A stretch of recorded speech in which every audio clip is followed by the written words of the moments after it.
General Pervez Musharraf 7 अक्टूबर 1998 को मुल्क के 13वें चीफ ऑफ आर्मी स्टाफ बने। 12 अक्टूबर 1999 को मुंतखब सिविलियन हुकूमत का तख्ता उलटकर वो पाकिस्तान के चीफ एग्जीक्यूटिव बने और इन्होंने आईन को मुअत्तल कर दिया। वो चौथे फौजी सरबराह थे जिन्होंने बराह रास्त इक्तदार पर कब्जा किया। जनरल मुशर्रफ का दौर इक्तदार कई तनाज़ात से इबारत है, ताहम यहाँ हम जायजा लेंगे कि अपने फौजी करियर के दौरान इन्होंने कौन कौन सी जंगें शुरू की और बतौर सिपाह सालार कौन कौन से फौजी ऑपरेशन किए। कारगिल भारत के जेर इंतजाम इलाके लद्दाख का एक जिला है। 1999 में मई से जुलाई तक जमालियाती पहाड़ियों में लड़ी जाने वाली कारगिल जंग के दौरान पाकिस्तान और भारत के सैकड़ों फौजी मारे गए, जबकि हजारों जख्मी हुए। इस जंग के दौरान लाइन ऑफ कंट्रोल के दोनों तरफ आम शहरियों को भी खासा जानी और माली नुकसान उठाना पड़ा। पाकिस्तान की खुफिया एजेंसी ISI के साबिक सरबराह जनरल असद दुरानी ने 2018 में शाया होने वाली किताब स्पाई क्रॉनिकल्स में लिखा है कि कारगिल जंग जनरल परवेज मुशर्रफ का तवील अरसे से जुनून था। 1988-89 में जब परवेज मुशर्रफ ब्रिगेडियर थे और सियाचिन ग्लेशियर के इलाके में तैनात 9 तश्कील शुदा ब्रिगेड को कमान कर रहे थे, उस वक्त उन्होंने वजीर आजम मोहतरमा बेनजीर भुट्टो को कारगिल में फौजी कार्रवाई की तजवीज पेश की थी, मगर वजीर आजम ने इस तजवीज को मुस्तरद कर दिया था। अक्टूबर 1998 में वो आर्मी चीफ बने तो पाकिस्तान एटमी ताकत भी बन चुका था। जनरल परवेज मुशर्रफ को महसूस हुआ कि कारगिल के इलाके को वापस लेने का इससे बेहतर कोई और वक्त नहीं हो सकता। वो समझते थे कि चूंकि पाकिस्तान एटमी कुव्वत बन चुका है, इसलिए भारत के साथ जंग ज्यादा नहीं फैलेगी। कारगिल ऑपरेशन सिविलियन हुकूमत की रजामंदी से शुरू किया गया या ये जनरल परवेज मुशर्रफ की खुफिया मुहिम जोई थी, इससे मुताल्लिक मुतजाद आरा मौजूद है। मारूफ सहाफी नसीम जहरा अपनी किताब फ्रॉम कारगिल टू द कू में लिखती हैं कि जनरल परवेज मुशर्रफ के फौजी सरबराह बनने के फौरन बाद सीनियर तरीन जर्नैलों के एक ग्रुप ने कारगिल ऑपरेशन की तैयारियां शुरू कर दी थी, जिसे इन्होंने ऑपरेशन कोहपीमा का नाम दिया था। इनके मुताबिक इस बारे में वजीर आजम नवाज शरीफ को नहीं बताया गया था। जनरल शाहिद अजीज उस वक्त ISI में थे। वो अपनी किताब ये खामोशी कहां तक में लिखते हैं कि कारगिल ऑपरेशन की सिरे से कोई प्लानिंग ही नहीं की गई थी, सिर्फ 4 जर्नैलों को इसकी खबर थी। GHQ को भी इससे मुताल्लिक ब्रीफिंग नहीं दी गई थी। पाक फिजाइया को भी आखिर तक ऑपरेशन से बेखबर रखा गया था। पाक फौज कारगिल में बुरी तरह फंस के रह गई थी। एक जानिब सिविलियन हुकूमत को अंधेरे में रखा गया और दूसरी जानिब जंग में शहीद होने वाले अपने फौजियों की लाशें भी उठाने से इनकार कर दिया गया। ताहम बाद में पाकिस्तान ने भारतीय फौज से ये लाशें वसूल कर ली थी। बिलाखिर वजीर आजम नवाज शरीफ को अमरीकी सदर बिल क्लिंटन से दरख्वास्त करनी पड़ी कि वो पाकिस्तान को इस जंग से निकालें। कारगिल से पसपाई वजीर आजम नवाज शरीफ और army chief general Pervez Musharraf के माबैन मजीद तलखियों की वजह बनी, जिसका नतीजा 12 अक्टूबर 1999 को फौजी बगावत की सूरत में निकला।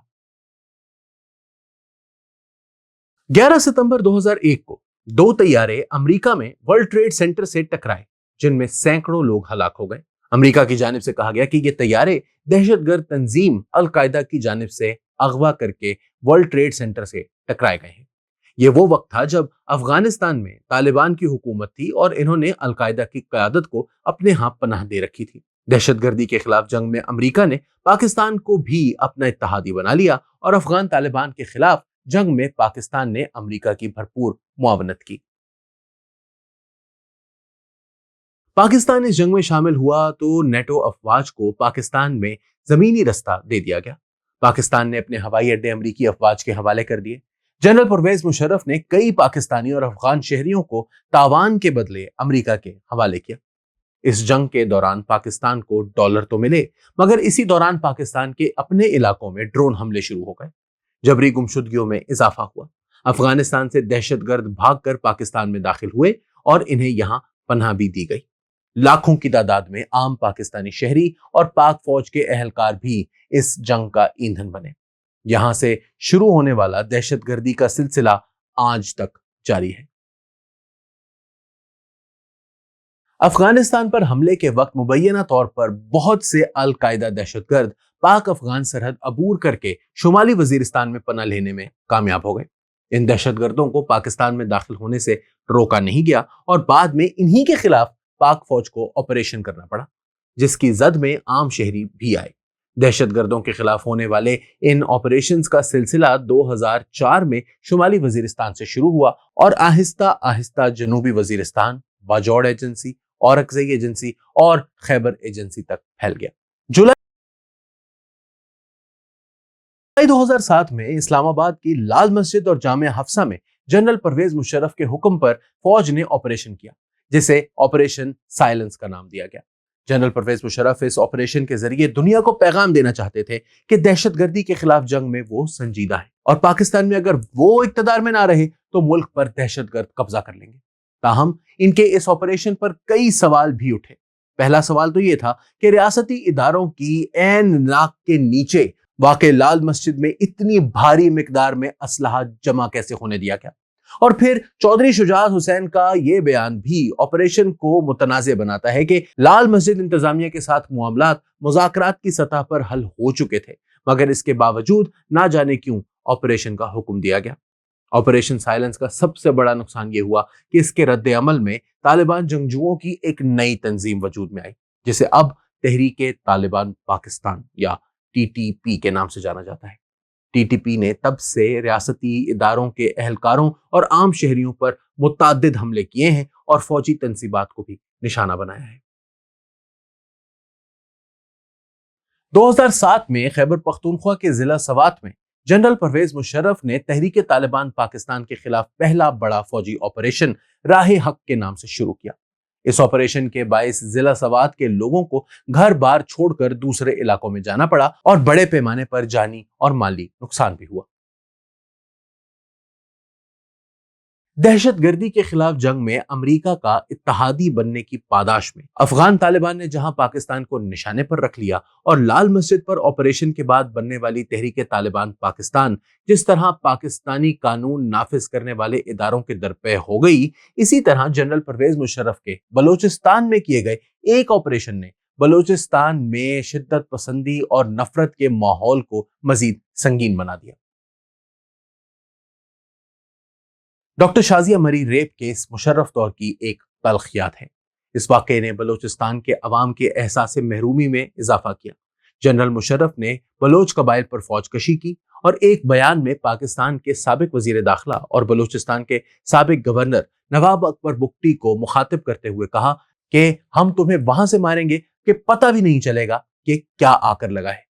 چنانچہ 26 اگست 2006 کو ایک غار پر میزل حملے میں اکبر بگٹی مارے گئے۔ بلوچ رہنما اکبر بگٹی کے قتل نے بلوچستان میں لگی بدگمانی کی آگ کو مزید بھڑکا دیا۔ بڑے پیمانے پر لوگ ریاست پاکستان اور پاک فوج کے مخالف ہو گئے۔ علیحدگی پسند سوچ اور مسلح مزاحمت میں بے پناہ اضافہ ہوا۔ بدگمانیاں اتنی بڑھیں کہ ریاست کو آج بھی انہیں ختم کرنے کا کوئی طریقہ سجھائی نہیں دے رہا۔ جنرل پرویز مشرف اقتدار میں آئے تو انہوں نے مسئلہ کشمیر کا غیر روایتی اور آؤٹ آف دی باکس حل دنیا کے سامنے رکھا۔ دوسری جانب بھارت کو پاکستان سے یہ گلہ تھا کہ پاکستان ان شدت پسندوں کی پشت پناہی کرتا ہے جو کشمیر میں بھارتی فوج کے خلاف لڑ رہی ہیں اور بھارت میں بھی حملے کرواتی ہیں۔ بھارت کی اس بدگمانی کو ختم کرنے اور مسئلہ کشمیر کے حل کے لیے سازگار ماحول بنانے کے لیے جنرل پرویز مشرف نے درجنوں جہادی تنظیموں پر پابندی عائد کی۔ ان میں لشکر طیبہ، حرکت المجاہدین، جیش محمد، سپہ صحابہ، لشکر جھنگوی، سپہ محمد، تحریک جعفریہ، جیش اسلام اور بلوچستان لبریشن آرمی قابل ذکر ہیں۔ ان میں سے ہی کچھ تنظیموں نے ان پر قاتلانہ حملے بھی کیے جن میں پرویز مشرف بال بچے، جن کی تفصیل آپ کو اس ویلاگ میں جلد بتائیں گے۔ جنرل پرویز مشرف مسئلہ کشمیر کو اگرچہ حل تو نہ کر سکے، تاہم کہا جاتا ہے کہ وہ اسے حل کرنے کے بہت قریب پہنچ گئے تھے۔